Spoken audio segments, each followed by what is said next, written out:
Tay, sasaya nila, oh. Oo. Alam mo, halos hindi ko na maalala. Kung kailan kami nakapagmasyal ni Paula ng ganito, kami lang. Siguro, malabo nang maulit yun. Lalo pa ngayon, inutil na ako. Tay, hindi naman kayo inutil, eh. Nakakapagkumpani ka naman ng mga bagay sa bahay. Tsaka isa pa, nakakatulong ka naman sa mga gastusin dun, ah. Anak, baka hindi mo nalalaman. Naubos na lahat ng mga napundar ko sa pagmamaneho ko. Sa totoo lang, eh. Hindi pa nga nababayaran lahat ng mga doktor na nag-opera sa akin. Kaya nyo, Tay. Pagbubutihin ko yung pagkasayaw namin sa audition bukas. Hindi kayo mag-isisi na naging anak nyo ako. Tara na. Tiffany, bakit ngayon ka lang? Why now only you? Eh, lady, kasi ang dami mong pinapautos eh. Ito na nga lahat, oh. Tanga ka talaga. Even when. Ano pong even when? Tanga. Ay, kailan ka talaga even when. Teka muna, lady. Sino ba to? Boss George, this is Tiffany. May alalay. Ay po. Eh, lady, may uutos pa po ba kayo? Pagkatapos mo ligpitin lahat yan, alam mo na, utuhan mo ako, ah. Oo, from the top na, from the top. Dali. Sige.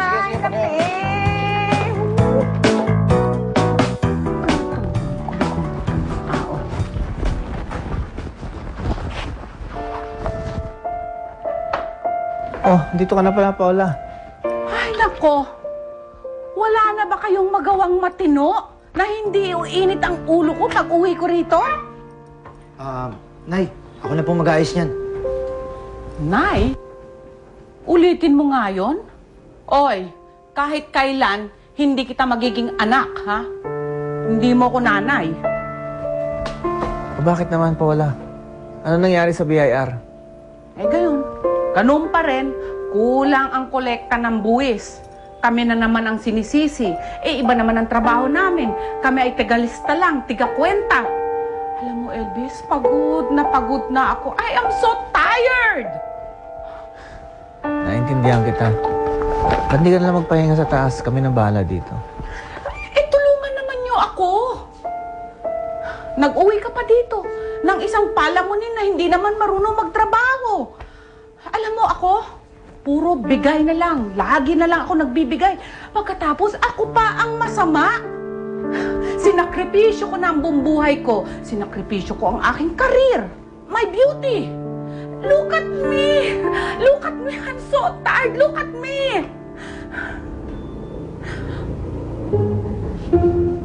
Ano tinitingin-tingin dyan? Ay, perwisyo. Naku, in fairness! Ang kinis-kinis! Oh, halika dito. Tingnan nyo. Ang kinis-kinis ng batok niya. Ayan o. Alam mo, naku, tanong ko lang, te. Nakatry ka na ba mag-sandpaper? Alam mo, i-sandpaper natin yan. Baka naman pumantay. Alam mo, may guess ako. Tanong ko lang, siguro may nagawa kang masama nung bata ka pa. Tapos ang tatay mo, kumuha ng pinyate. At ikiniskis sa mukha mo, kaya naging Lovak is Slovakia!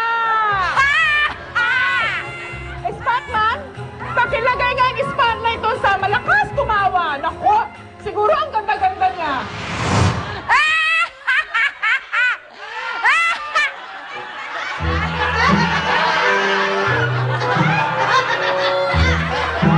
Kala mo naman ang gagwapo at ang gaganda nitong mga to. Check! Anong ginagawa mo dito? Eh kasi parang, bakit naman kasi hindi ka nagpapakita? Di ba nag-usap naman na kayo ni Sir George? Di ba sabi niya bibigyan ka naman niya ng porsyento? Sam, kung gusto kong kumita, ay kikitain ko yung pera na yan dito. At least, hindi ako nilalait. Ako ang nalalait. Paano naman ako? Kailangan kita. Tanggapin na natin. Contract signing na bukas. Tanggapin. Ay, paano kung maging ghost singer ka na lang habang buhay? Eh, paano kung hindi ka na maging kilalang singer? Ever!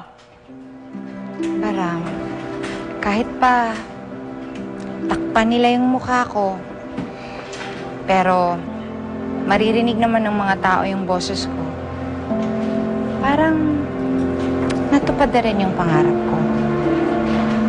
Pero parang hindi ko kayang gawin to na wala ka.